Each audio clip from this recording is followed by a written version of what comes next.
നമസ്കാരം പ്രിയ സുഹൃത്തുക്കളെ, വയനാട്ടിലെ തോൽപ്പെട്ടി വന്യജീവി സങ്കേതത്തിലെ കാഴ്ചകളാണ് എൻ്റെ വീഡിയോയിലുള്ളത്. നിങ്ങൾക്കെല്ലാവർക്കും ബെൻസൺസ് ട്രാവൽസ് എന്ന എൻ്റെ ചാനലിലേക്ക് സ്വാഗതം.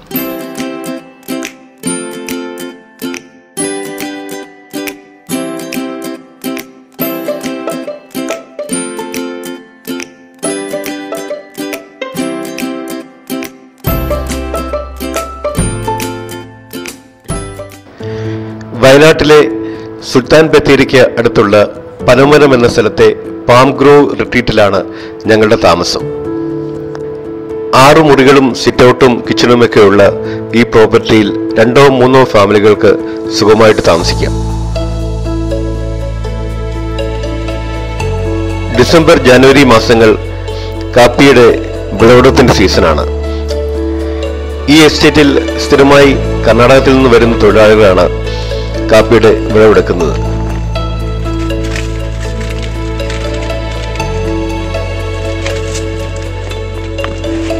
വിളവെടുക്കുന്ന തൊഴിലാളിക്ക് 1 കിലോയ്ക്ക് 3 തൊട്ട് 4 രൂപ വരെയാണ് കൂലി. പഴുത്ത കാപ്പിക്കുരുവിന് ചെറിയ മധുരമുണ്ട്, കഴിച്ചോക്കാം.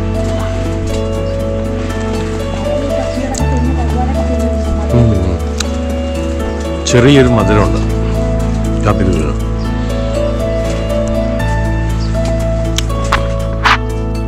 വിളവെടുത്ത കാപ്പിക്കുരു ദാ ഇവിടെ ഇങ്ങനെ കൂട്ടിയിട്ടിട്ടുണ്ട്. ദാ വീടിന്റെ മറ്റൊരു ഭാഗത്ത് കാപ്പിക്കുരു ഉണക്കുന്നുമുണ്ട്.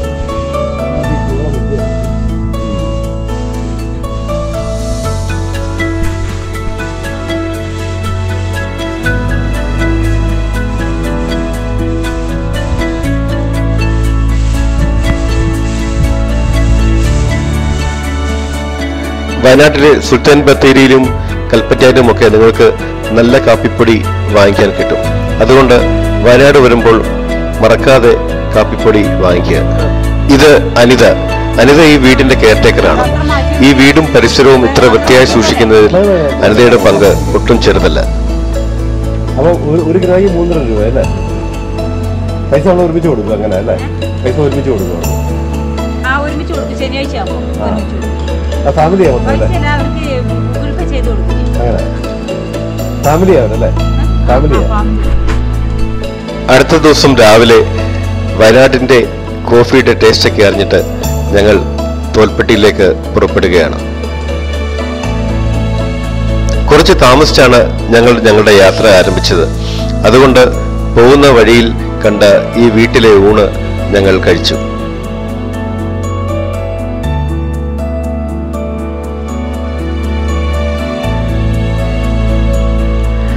നല്ല വൃത്തിയും വെടുപ്പുമുള്ള പട്ടണങ്ങളും ഗ്രാമപ്രദേശങ്ങളുമാണ് വയനാടിന്റെ പ്രത്യേകത.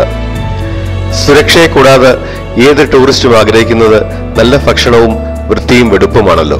അതുകൊണ്ട് തന്നെ വയനാട് ടൂറിസത്തിന് ഒരു പുതിയ ഉണർവ് വന്നിട്ടുണ്ട്.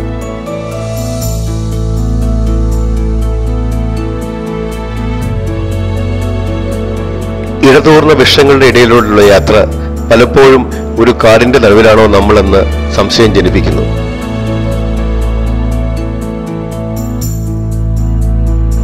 സുൽത്താൻ ബത്തേരിയിൽ നിന്നും ഏതാണ്ട് 55 കിലോമീറ്റർ ദൂരമുണ്ട് തോൽപ്പെട്ടിയിലേക്ക്. നമ്മളങ്ങനെ തോൽപ്പെട്ടിയിൽ എത്തിയിരിക്കുകയാണ്. ഇവിടുത്തെ സന്ദർശന സമയം രാവിലെ 7 മുതൽ 10 മണി വരെയും വൈകിട്ട് 3 മുതൽ 5 മണി വരെയുമാണ്. ഞങ്ങൾ 4 മണിക്കുള്ള ടിക്കറ്റാണ് എടുത്തിരിക്കുന്നത്. വൈകുന്നേരങ്ങളിൽ മൃഗങ്ങളെ കാണാനുള്ള ചാൻസസ് കൂടുതലാണത്രേ. പ്രവേശന കവാടത്തിന് മുന്നിൽ ഒരു ഇക്കോ ഷോപ്പ് ഉണ്ട്. തേനാണ് ഇവിടുത്തെ പ്രധാന സെല്ലിംഗ് ഐറ്റം. വനത്തിൽ നിന്ന് കിട്ടുന്ന തേൻ ശേഖരിച്ച് ശുദ്ധീകരിച്ച് ഇവിടെ കുപ്പികളിലാക്കി വിൽക്കുന്നു.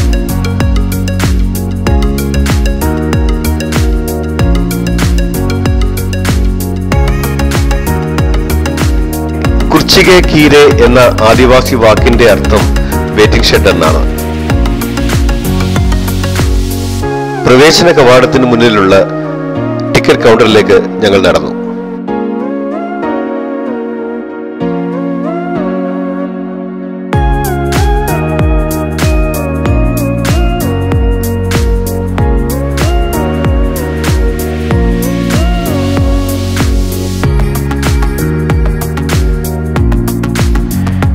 15 രൂപയാണ് ഒരാൾക്കുള്ള എൻട്രി ഫീസ്.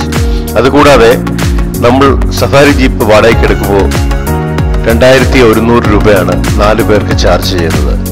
ഞങ്ങൾ 5 പേരുണ്ടായിരുന്നു, അതുകൊണ്ട് 2420 രൂപ കൊടുക്കേണ്ടി വന്നു.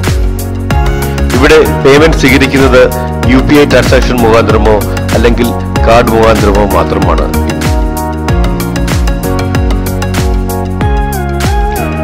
ടിക്കറ്റ് എടുത്ത് ഏതാണ്ട് 5 മിനിറ്റ് കഴിഞ്ഞപ്പോഴേക്കും ഞങ്ങൾക്കുള്ള ജീപ്പ് എത്തി.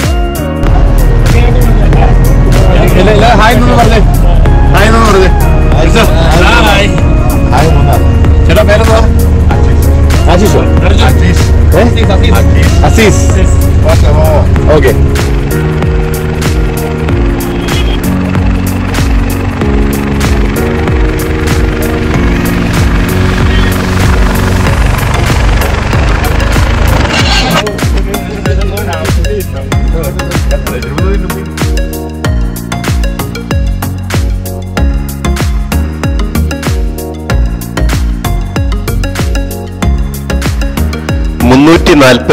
സ്ക്വയർ കിലോമീറ്ററാണ് തോൽപ്പെട്ടി വന്യജീവി സങ്കേതത്തിന്റെ മൊത്തമുള്ള വിസ്തീർണം.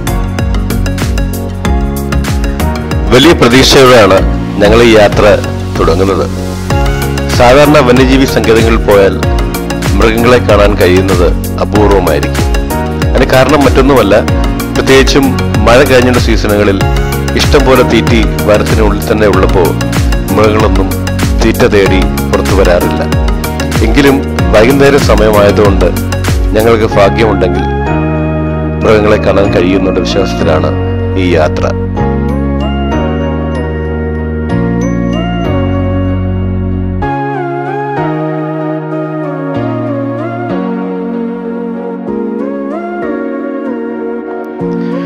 ഒക്ടോബർ മുതൽ ഫെബ്രുവരി വരെയുള്ള സമയമാണ് ഈ കാട് സന്ദർശിക്കാൻ പറ്റിയ സമയം.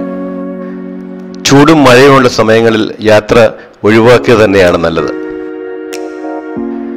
യാത്ര തുടങ്ങിയപ്പോൾ തന്നെ മഞ്ഞക്കൊന്നകൾ വഴിയുടെ 2 വശവും വളർന്ന് പന്തലിച്ചു നിൽക്കുന്നത് കണ്ടു. ഈ കാണുന്ന മഞ്ഞക്കൊന്നകൾ നമ്മുടെ നാട്ടിൻപുറത്ത് കാണാറുള്ള കണിക്കൊന്നകളിൽ നിന്നും തികച്ചും വ്യത്യസ്തമാണ്. ഇത് കുറേയേറെ വർഷങ്ങൾക്ക് മുൻപ് വനം വികസിപ്പിക്കുന്നതിന്റെ ഭാഗമായി വിദേശത്തു നിന്ന് ഇറക്കുമതി ചെയ്ത് ഇവിടെ കൊണ്ടു നട്ടവയാണ്. ഇത് മുഖാന്തരം വനത്തിനുണ്ടായ ദോഷം വളരെ അധികമാണ്. കേരളത്തിലും തമിഴ്നാട്ടിലുമുള്ള കാടുകളിൽ ഇതിന്റെ വളർച്ച വളരെ അധികമായിട്ട് അവിടെയുള്ള തനത് സസ്യങ്ങളെയും വൃക്ഷങ്ങളെയും ഒക്കെ ബാധിച്ചിരിക്കുന്നു. അടുത്ത കാലത്തായി മഞ്ഞക്കൊന്നയെ പൂർണ്ണമായും ഇല്ലാതാക്കാനുള്ള പ്രൊജക്ട് 2 ഗവൺമെന്റുകളും ഏറ്റെടുത്ത് നടത്തുന്നുണ്ട്.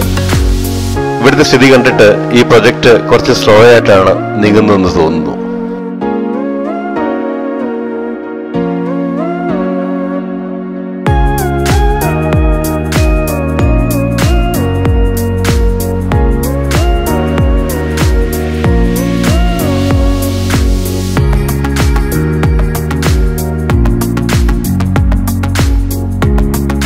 അടുത്ത കാലത്തായി വയനാട്ടിൽ വന്യമൃഗങ്ങളുടെ ആക്രമണം പെരുകിയിരിക്കുന്നു. അതിനുള്ള ഒരു കാരണമായിട്ട് പറയുന്നത് ഈ മഞ്ഞക്കൊന്നകളുടെ ആധിപത്യമാണെന്നാണ്. കാട്ടിന്റെ തനത് വ്യവസ്ഥ ഇല്ലാതാക്കി മഞ്ഞക്കൊന്നകൾ വളരുമ്പോൾ കാട്ടിനുള്ള ജീവികൾക്ക് ഭക്ഷിക്കാനുള്ള ആഹാരം കിട്ടാതെ വരികയും അവ പുറത്തിറങ്ങുകയും ചെയ്യുന്നു. മഞ്ഞക്കൊന്നകളെ വിട്ടിട്ട് മുന്നോട്ട് വന്നപ്പോൾ കാടിന്റെ തനി രൂപം പതുക്കെ ഞങ്ങളുടെ മുൻപിൽ പ്രത്യക്ഷപ്പെട്ടു തുടങ്ങി.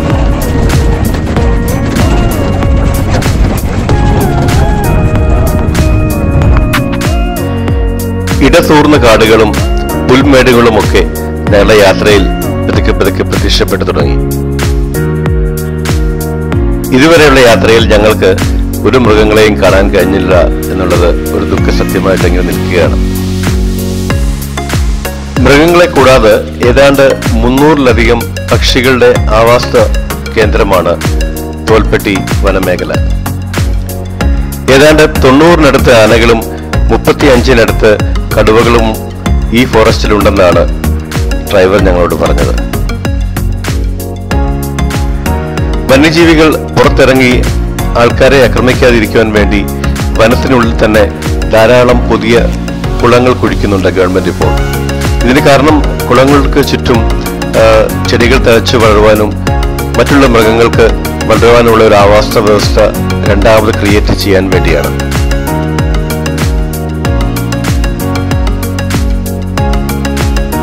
സുന്ദരമായ ഈ വനപാതയിലൂടെ ഇങ്ങനെ വണ്ടിയിൽ കയറി യാത്ര ചെയ്യുവാൻ തന്നെ ഒരു പ്രത്യേക സുഖമാണ്.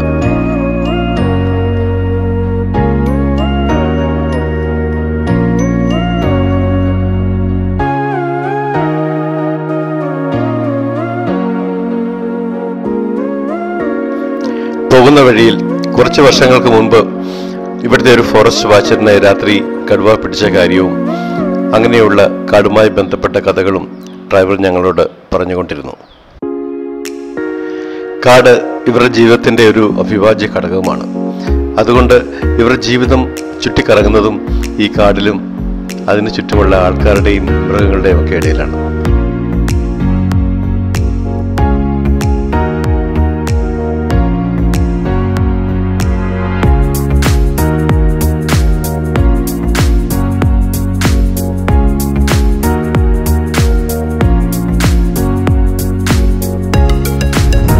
ജീപ്പിന്റെ ഇഞ്ചിന്റെ സൗണ്ട് കാടിന്റെ സ്വച്ഛതയ്ക്ക് ചിലപ്പോഴൊക്കെ മങ്ങലേൽപ്പിക്കുന്നതായിട്ട് തോന്നി.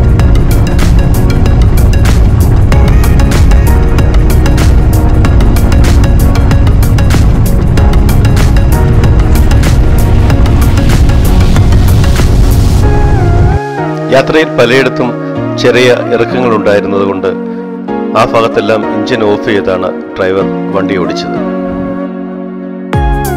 ഇങ്ങനെ ഓടിക്കുന്നത് കൊണ്ട് ഒരു പ്രയോജനം കൂടിയുണ്ട്. ഇഞ്ചിന്റെ ശബ്ദം കേട്ട് മൃഗങ്ങളൊന്നും മാറിപ്പോവുകയില്ല.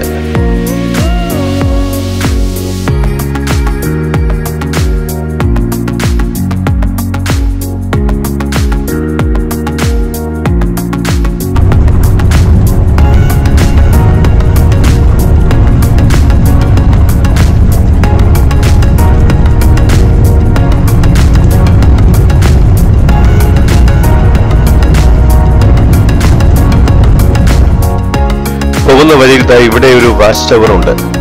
2 കാവൽക്കാർ രാത്രിയിൽ ഇവിടെ കാവൽ നിൽക്കുമത്രേ. ഞങ്ങൾ ഇവിടെ വണ്ടി നിർത്തിയിട്ട് പതുക്കെ പുറത്തോട്ടൊന്നിറങ്ങി. കാടിന്റെ വശ്യമായ സൗന്ദര്യവും ശബ്ദവും ഞങ്ങളുടെ കാതുകളിൽ മുഴങ്ങി.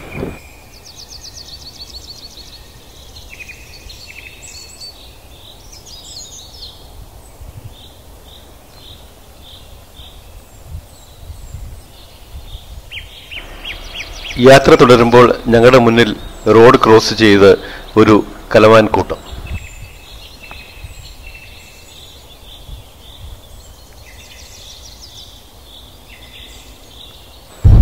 കടുവകളെ സാധാരണ കാണാറുള്ള സ്ഥലത്തൂടെയാണ് ഇപ്പോൾ വണ്ടി ഓടിക്കുന്നത് എന്ന് ഡ്രൈവർ പറഞ്ഞു. ഞങ്ങളിങ്ങനെ സാക്കൂതും ഒരു കടുവയെങ്കിലും കാണാൻ കഴിഞ്ഞെങ്കിൽ എന്ന് വിചാരിച്ച് ഇരുന്നു. അങ്ങനെ നോക്കിയിരിക്കുമ്പോഴാണ് ഡ്രൈവർ വണ്ടി സ്ലോ ചെയ്തിട്ട് ഞങ്ങളോട് ഒരു ഭാഗത്തേക്ക് നോക്കുവാൻ പറഞ്ഞത്. അയാൾ വണ്ടി നിർത്തി.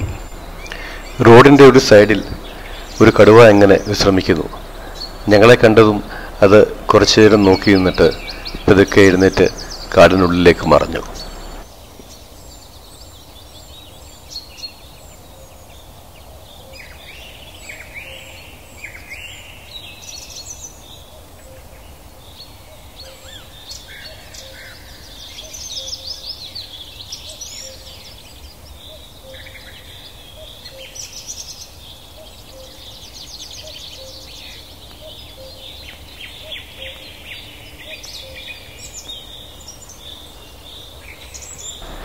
ഒരു കുറ്റിച്ചെടിയുടെ മറവിൽ നിന്ന് കടുവ ഞങ്ങളെ ഇങ്ങനെ വീക്ഷിച്ചു കൊണ്ടിരുന്നു.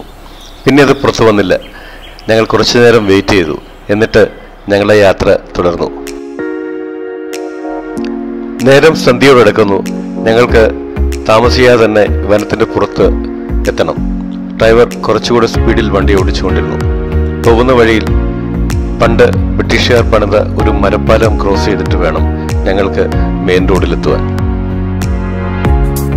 അങ്ങനെ ചരിത്രത്തിലെ ധാരാളം കഥകൾ പറയാൻ കഴിയുന്ന ഈ മരപ്പാലവും ക്രോസ് ചെയ്ത് ഞങ്ങൾ മെയിൻ റോഡിലേക്ക് യാത്ര തുടർന്നു. രാത്രി കാടിന്റെ കഥകൾ പറഞ്ഞുകൊണ്ട് ഞങ്ങൾ പാം ഗ്രോ റിട്രീറ്റിൽ ആഹാരമുണ്ടാക്കി.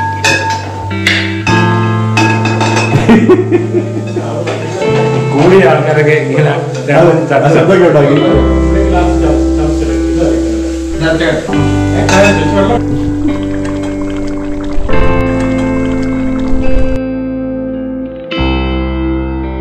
രാത്രി ഇവിടുത്തെ കെയർടേക്കർ അനിത ഉണ്ടാക്കിയ ബോൺഫയറിന് ചുറ്റും ഇരുന്നുകൊണ്ട് കാടിന്റെ കഥകൾ ഓർത്തെടുത്ത് ഞങ്ങൾ ആഹാരം കഴിച്ചു.